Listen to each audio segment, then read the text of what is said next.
Bed by Charles Dickens was the heart's cry of the ancient mariner at the recollection of the blessed moment when the fearful curse of life in death fell off him, and the heavenly sleep first slid into his soul. "Blessings on sleep," said honest Sancho Panza. "It wraps one all around like a mantle for the weary human frame, lined softly, as with the down of the eiderduck, and redolent of the soothing odours of the poppy." The fabled cave of sleep was in the land of darkness. No ray of the sun or moon or stars ever broke upon that night without a dawn. The breath of somniferous flowers floated in on the still air from the grotto's mouth. Black curtains hung round the ever-sleeping guard, the dreams stood around his couch, silence kept watch at the portals. Take the winged dreams from the picture, and what is left? The sleep of matter. The dreams that come floating through our sleep, and fill the dormitory with visions of love or terror. What are they? Random freaks of the fancy? Or is sleep but one long dream, of which we see only fragments and remember still less? Who shall explain the mystery of that loosening of the soul and body, of which night after night whispers to us, but which day after day is unthought of? Reverie, sleep, trance, such are the stages between the world of man and the world of spirits. Dreaming but deepens as we advance. Reverie deepens into the dreams of sleep, sleep into trance, trance borders on death. As the soul retires from the outer senses, as it escapes from the trammels of the flesh, it lives with increased power within. Spirit grows more spirit-like as matter slumbers. We can follow the development up to the last stage. "What is beyond?" says Hamlet, pausing on the brink of eternity and vainly striving to scan the inscrutable. Trance is an awful counterpart of sleep and death, mysterious in itself, appalling in its hazards. Day after day noise has been hushed in the dormitory. Month after month it has seen a human frame grow weaker and weaker, wanner, more death-like, till the hues of the grave coloured the face of the living. And now he lies, motionless, pulseless, breathless. It is not sleep, is it death? Leigh Hunt is said to have perpetrated a very bad pun connected with the dormitory, and which made Charles Lamb laugh immoderately. Going home together late one night, the latter repeated the well-known proverb, "A home's a home, however homely." "Aye," added Hunt, "and a bed's a bed, however bedly." It is a strange thing, a bed. Somebody has called it a bundle of paradoxes. We go to it reluctantly and leave it with regret. Once within the downy precincts of the four posts, how loth we are to make our exodus into the wilderness of life. We are as enamoured of our curtained dwelling as if it were the land of Goshen or the cave of Circe. And how many fervent vows have those dumb posts heard broken? Every fresh perjury rising to join its cloud of hovering fellows, each morning weighing heavier and heavier on our sluggard eyelids. A caustic proverb says, "We are all good risers at night." But woe es me for our agility in the morning. It is a failing of our species, ever ready to break out in all of us, and in some only vanquished after a struggle painful as the sundering of bone and marrow. The great Frederick of Prussia found it easier in after life to rout the French and Austrians than in youth to resist the seductions of sleep. After many single-handed attempts at reformation, he had at last to call to his assistance an old domestic, whom he charged, on pain of dismissal, to pull him out of bed every morning at 2 o'clock. The plan succeeded as it deserved to succeed. All men of action are impressed with the importance of early rising. "When you begin to turn in bed, it's time to turn out," says the old Duke, and we believe his practice has been in accordance with his precept. Literary men, among whom, as Bulwer says, a certain indolence seems almost constitutional, are not so clear upon this point. They are divided between night and morning, though the best authorities seem in favour of the latter. Early rising is the best elixir vitae. It is the only lengthener of life that man has ever devised. By its aid the great Buffon was able to spend half a century, an ordinary lifetime, at his desk, and yet had time to be the most modish of all the philosophers who then graced the gay metropolis of France. Sleep is a treasure and a pleasure, and as you love it, guard it warily. Overindulgence is ever suicidal, and destroys the pleasure it means to gratify. The natural times for our lying down and rising up are plain enough. Nature teaches us, and unsophisticated mankind followed her. Singing birds and opening flowers hail the sunrise, and the hush of groves and the closed eyelids of the parterre mark his setting. But man hath sought out many inventions. We prolong our days into the depths of night, and our nights into the splendour of day. It is a strange result of civilization. It is not merely occasioned by that thirst for varied amusement which characterizes an advanced stage of society. It is not that theatres, balls, dancing, masquerades require an artificial light, for all these are or have been equally enjoyed elsewhere beneath the eye of day. What is the cause, we really are not philosopher enough to say, But the prevalence of the habit must have given no little pungency to honest Benjamin Franklin's joke, when one summer he announced to the Parisians as a great discovery that the sun rose each morning at 4 o'clock, and that whereas they burnt no end of candles by sitting up at night, they might rise in the morning and have light for nothing. Franklin's discovery, we dare say, produced a laugh at the time, and things went on as before. Indeed, so universal is this artificial division of day and night, and so interwoven with it are the social habits, that we shudder at the very idea of returning to the natural order of things. A Robespierre could not carry through so stupendous a revolution, nothing less than an avatar of Siva the Destroyer, Siva with his 100 arms, turning off as many gas pipes, and replenishing his necklace of human skulls by decapitating the leading conservatives, could have any chance of success. And 10 to 1 with our gassy splendors and seducing glitter, we should convert that pagan devil ere half his work was done. But of all the inventions which perverse ingenuity has sought out, the most incongruous, the most heretical against both nature and art is reading in bed, turning rest into labor, learning into ridicule. A man had better be up. He is spoiling two most excellent things by attempting to join them, study and sleep. How incongruous! It is an idle coupling of opposites, and shocks a sensible man as much as if he were to meet in the woods the apparition of a winged elephant. Only fancy an elderly or middle-aged man, for youth is generally orthodox on this point, sitting up in bed, spectacles on his nose, a Kilmarnock on his head, and his flannel jacket round his shivering shoulders, doing what? Reading. It may be so, but he winks so often, possibly from the glare of the candle, and the glasses now and then slip so far down on his nose, and his hand now and then holds the volume so unsteadily, that if he himself didn't assure us to the contrary, we should suppose him half asleep.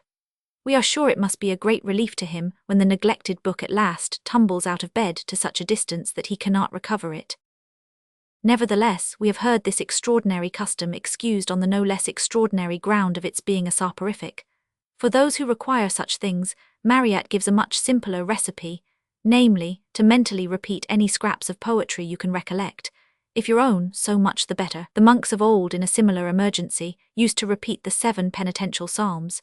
Either of these plans, we doubt not, will be found equally efficacious, if one is able to use them, if anxiety of mind does not divert him from his task, or the lassitude of illness disable him for attempting it. Sleep, alas, is at times fickle and coy, and, like most sublunary friends, forsakes us when most wanted. Reading in that repertory of many curious things, the Book of the Farm, we one day met with the statement that a pillow of hops will ensure sleep to a patient in a delirious fever when every other expedient fails. We made a note of it. Heaven forbid that the recipe should ever be needed for us or ours, but the words struck a chord of sympathy in our heart with such poor sufferers, and we saddened with the dread of that awful visitation, the fever of delirium, when incoherent words wander on the lips of genius, when the sufferer stares strangely and vacantly on his ministering friends, or starts with freezing horror from the arms of familiar love. Ah, what a dread tenant has the dormitory then! No food taken for the body, no sleep for the brain. A human being surging with diabolic strength against his keepers, a human frame gifted with superhuman vigor, only the more rapidly to destroy itself. Less fearful to the eye but more harrowing to the soul is the dormitory whose walls enclose the sleepless victim of remorse. No poppies or mandragora for him.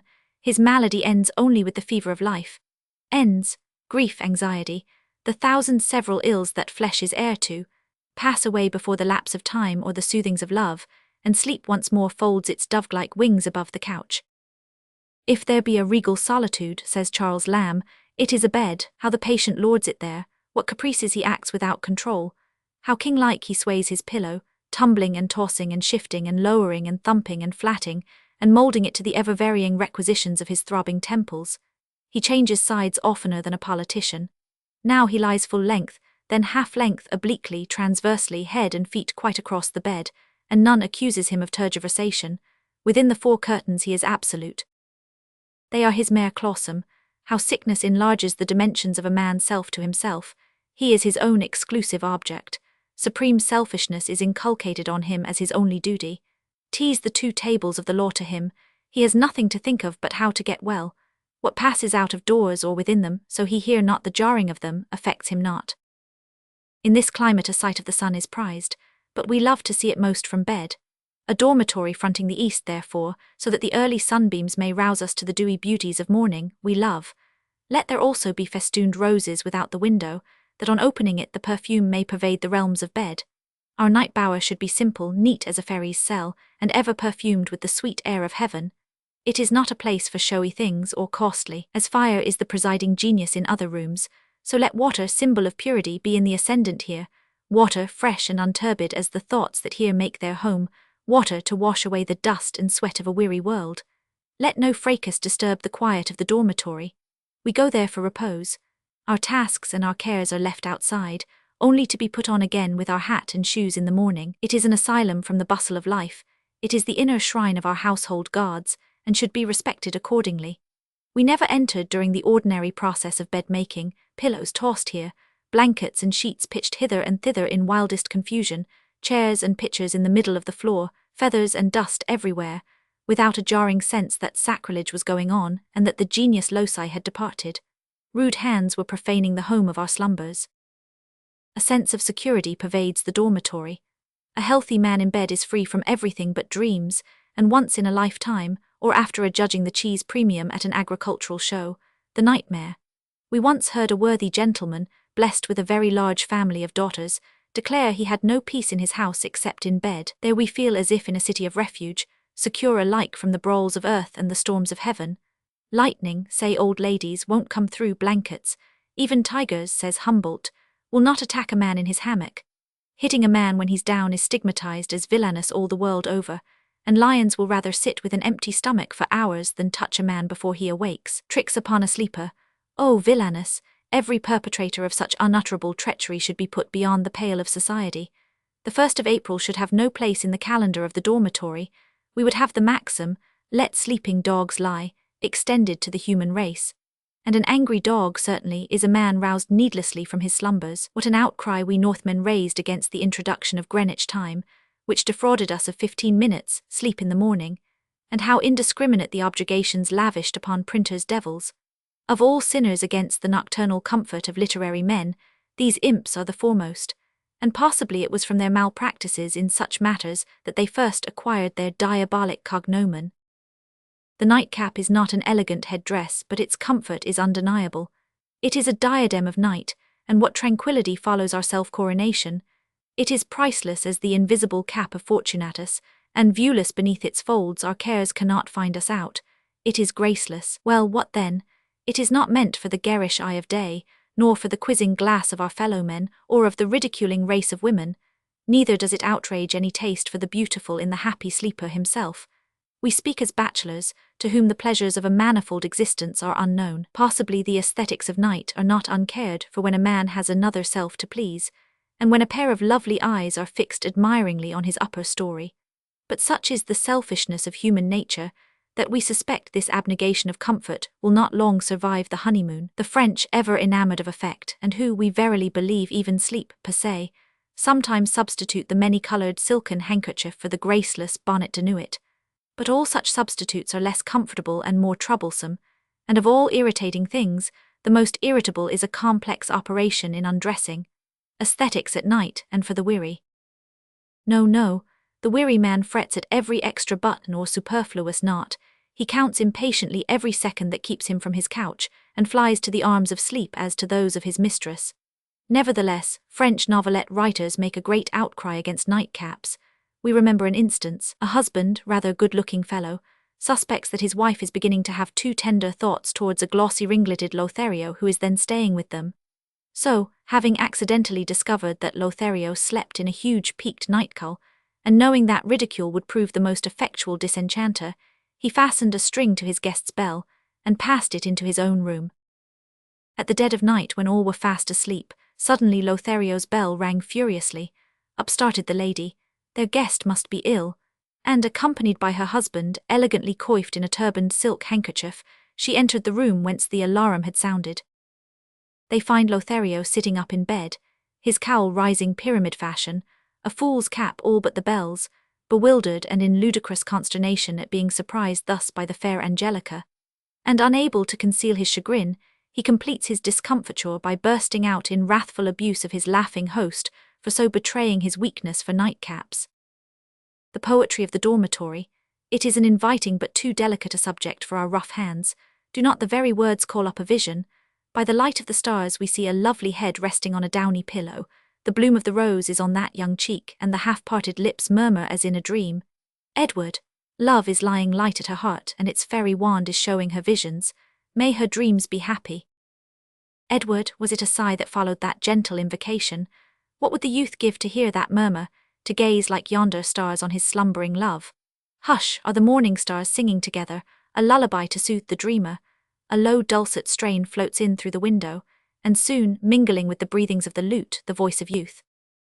The harmony penetrates through the slumbering senses to the dreamer's heart, and ere the golden curls are lifted from the pillow, she is conscious of all. The serenade begins anew. What does she hear?